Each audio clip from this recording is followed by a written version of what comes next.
चंद दिन पहले सीएम पंजाब ने ये बात मीडिया के सामने बोली थी कि तमाम जमातों को सियासी कैंपेन जो है वो करने की इजाज़त है। अगर कोई इंतजामिया को रुकावट डाले पुलिस या दूसरे महकमे तो आप कंप्लेन करें। क्या इस हवाले से जो आपको पुलिस तंग कर रही है, इस हवाले से आपने इंतजामिया को कोई कंप्लेन की है?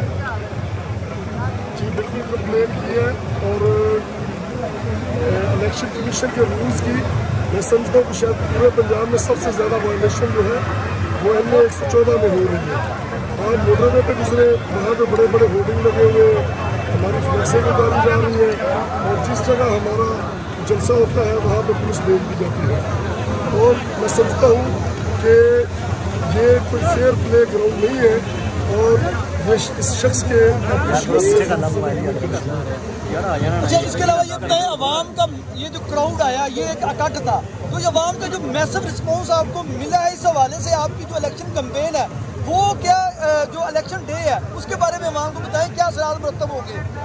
इंशाअल्लाह जी ये हमारे सारे कॉर्नर मीटिंग्स और जलसों का मकसद ही अवाम को मोबिलाइज करना था और खौफ की फिजा को ख़त्म करना था। ये जो लोग झूठे था वो और गिरदत बदलियों से इलाके में एक खौफ की फिजा तारीख की हुई थी। अवाम उसको रिजेक्ट करके बाहर आ चुकी है और इंशाअल्लाह इसी तरह ये जॉब दर जॉब 8 फरवरी को वोट डालने के लिए बाहर निकलेंगे। आप पूरे हल्के का मंजरनामा देख रहे हैं, अवाम बाहर निकल चुकी है और पाकिस्तान तहरीक इंसाफ के उम्मीदवारों के साथ।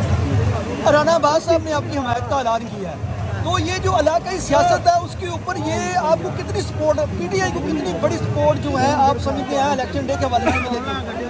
राना अब्बास साहब जो है हमारे इलाके की एक सीनियर और मोतबर सियासी शख्सियत है और उनका एक बड़ा लंबा सफ़र है पाकिस्तान तहरीक इंसाफ में और एक बड़ी लंबी चौड़ी हमारे यूथ की टाइगर्स की PTI की जो उनके साथ मुंसलिक है, उनके हमारे काफिले के साथ चलने से, हमारे कंधे पर हाथ रखने से वो सारे जो वर्कर्स हैं वो मज़ीद मोबिलाइज हो गए हैं, मज़ीद चार्ज हो गए हैं और जो उनका बसाती हल्का अहबाब है उसके भी PTI के साथ चलने से इस इलाके में मैं समझता हूँ कि शायद सबसे बड़ा NA 114 में, PTI 140 में, 139, 138 में सबसे बड़ा ब्रेक थ्रू है ये। और इसके आखिरी सवाल जो है आवाम पूछ रहे हैं कि अली असगर मंडा साहब इलेक्शन से पहले पाकिस्तान आ जाएंगे?